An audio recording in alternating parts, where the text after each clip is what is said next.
I ended the previous lecture with some sunset photos, showing you pillars of light reflected off of flat ice crystals and sundogs and things like that. And you, of course, noticed the vivid colors, the yellows, oranges, and reds of sunset with which we're so familiar. What produces those colors? We'll explore that in today's lecture. But first, let's consider the blue daytime sky. Why is the sky blue during the day? Well, let's look at this diagram here. We are standing on the ground and we're enveloped in the air. And suppose the sun's high in the sky and is shining in all directions, but let's follow this ray right here. The air molecules and also the particles of dust and other stuff in the atmosphere scatter or reflect many of the particles of light, many of the waves. And it turns out that the blues, violets, and greens tend to be scattered or reflected more easily than reds and oranges. So violet is scattered best, then blue, then green, and so on. Well, that means that the air molecules will appear some mixture of colors, violet, blue, and green, but the sun doesn't emit all that much violet light. And moreover, our eyes aren't all that sensitive to violet. And the green isn't reflected as well as blue is, so the predominant color ends up being blue. So you're looking here at the sky, and the light that reaches your eye tends to be mostly blue. So that's why the sky is blue during the day away from the sun. Now, when the sun is high in the sky, the sun itself appears white, not yellow. This is a myth that it's yellow. You know, all the coloring books that we ever have the yellow sun, and kids' books portray the sun as being yellow, but it really isn't yellow, and there are many ways to demonstrate that. You could just hold up a sheet of paper like this during the daytime and see that it's basically a white color. Indeed, sunlight is what we define to be white light, and there are other ways of seeing that the sun is white, like during an eclipse, as I'll discuss in a few lectures. Now, when the sun is near the horizon, it often does have a yellow color, and that's, in fact, when it's safe to look at the sun, you can see it and it looks yellow or even orange or red, and so this myth has grown that the sun is yellow. Really, it's white. Now, it also often appears yellow or some other color in photographs, but that's because the photographers simply used a filter. In this particular case, a yellow filter was used, and, you know, the sun looks basically yellow. But if you were to observe it without a filter, it would look white. Now, as the sun goes from being high in the sky to low, the length through the atmosphere that the light passes increases. All right, let me show you that. Here we are standing on Earth, and the Earth is a big sphere, and the atmosphere is pretty thin above us, so you can consider the atmosphere, to a good first approximation, to just be this rectangular box on this screen. All right? When the sun is high in the sky, way up off the screen, of course, it's very far away, 93 million miles away, it passes through a certain amount of atmosphere. When the sun is tilted, that is closer to the horizon, you can see that the path length through the atmosphere is greater than when the sun was nearly overhead. So as the path lengthens, there's more and more opportunity for the violets, blues, and greens to be scattered or reflected away from our line of sight. And that means that the beam of light that filters through gets progressively more yellow, orange, and red, because you are selectively filtering out the violets, blues, and greens as the sun's light is traversing progressively more of the atmosphere. So what's left are the oranges, yellows, and reds. So as the sun gets lower and lower, that is closer and closer to the horizon, and it passes through more atmosphere, more of the blues and greens get scattered. More of the blues and greens also get absorbed. That is, there's dust and smog and smoke and particulate matter in the atmosphere that tends to absorb the blues and greens more than the oranges and the reds. And that, too, contributes to the ever-reddening color of the sun as it is setting. So let me illustrate that with a little diagram here, which shows incoming sunlight interacting with Earth's atmosphere, and the extent of the atmosphere is greatly exaggerated in this diagram. And I will show what happens when you increase the amount of dust and particles and other things that are able to reflect the light. You see more and more of the violet, blue, and green rays get scattered or reflected upwards away from the people who are standing here viewing sunset. Let's do that again. So we're dragging it over here, increasing the amount of particulate matter, and the sun is getting more orange and red, and the sky is not as deep a blue. Okay, now look at that. Now, that did not include the effect of absorption of light by dust and particles. That was just showing the reflection, the scattering. But the absorption of by dust and particles also helps deepen the orange and red colors of the setting sun. In this photograph, you can directly see a sequence of images of the setting sun when it was pretty high up and fairly white looking, a little bit of a tinge of yellow, down to quite a bit more yellow, and then orange, and finally even red, as the sun set in this fairly dust-filled environment. The light rays here were being quite absorbed, at least the blues and violets were, whereas up here they weren't being that much absorbed, and yet the sun isn't all that high above the horizon here. So that suggests to me that right over this city there's quite a lot of particulate matter that doesn't rise very high up into the air, because even at a fairly low elevation, the sun here looked fairly white and not very red. And then there's this dramatic shift to reds as the sun got lower. So that's a particularly striking example of the effects of dust and particles on the setting sun. Now, here the effect is so striking that even over a diameter of the sun, you can see that at the top, the sun is a lot more yellow than near the bottom, where it's sort of orangish or even a little bit red. So in this particular case, there seems to be a fairly pronounced layer of stuff that's fairly thick, and then it rapidly thins out because you can see this gradient or this change in color over the face of the sun. That's quite a dramatic effect.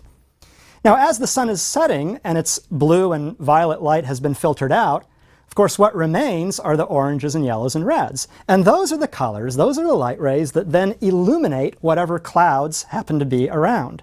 All right? So just as we see blue, oranges and reds on the face of the sun, so too clouds, if they have eyes, or if they had eyes, would be able to see an orange and red sun, and light reflecting off of those clouds comes down to us and we see it.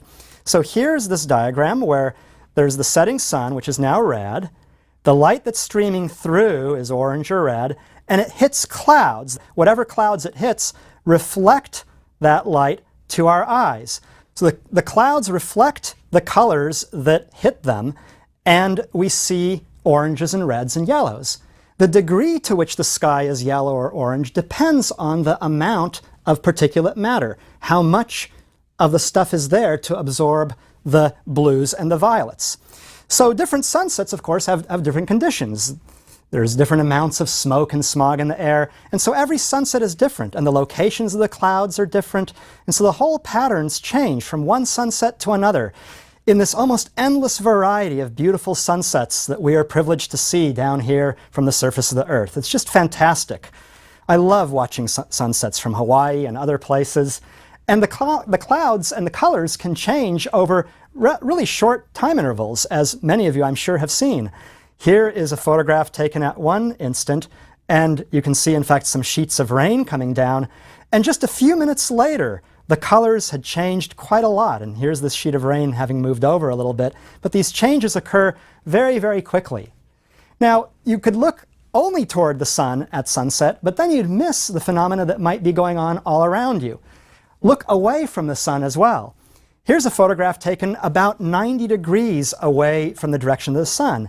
And you can see the beautiful sunlit clouds up here. And even in the direction opposite to that of the sun, you can get these light rays filtering through, reflecting off of these clouds. Suppose the clouds had eyes, they would see a very orange sun, but here we see the light reflected off the clouds back to us. So look all around when you're looking at the sky. Now, the moon also can appear different shades of yellow or orange when it is rising or setting, for the very same reason. The light gets reflected by the moon, it's sunlight of course, but it gets reflected by the moon, and then it filters through our atmosphere. And looking here at this photo, you can see that here the atmosphere was very clear. It didn't have many dust particles or smoke, and so the rising moon looked nearly white, a little bit yellow, but certainly not blood red or anything like that, rising near these ancient Greek ruins. Here's another photograph of the moon rising, and in this case there was a little bit more particulate matter in the air, and so it appears sort of more orange than it did in that other photograph. And depending again on circumstances, how much stuff there is in the air, you can get a variety of colors during moonrise and moonset, just as you get a variety of colors during sunrise and sunset. It's just that there's not enough light from the moon to illuminate clouds, and so you don't see the cloud colors during moonrise and moonset the way you see the cloud colors during sunrise and sunset. It's interesting that when the moon and the sun are right at the horizon, just a little bit above the horizon, they've actually already set. So when the sun is setting and you see it just above the horizon, it's actually physically already below the horizon. Or when it's rising and it's just above the horizon, it's still slightly below the horizon.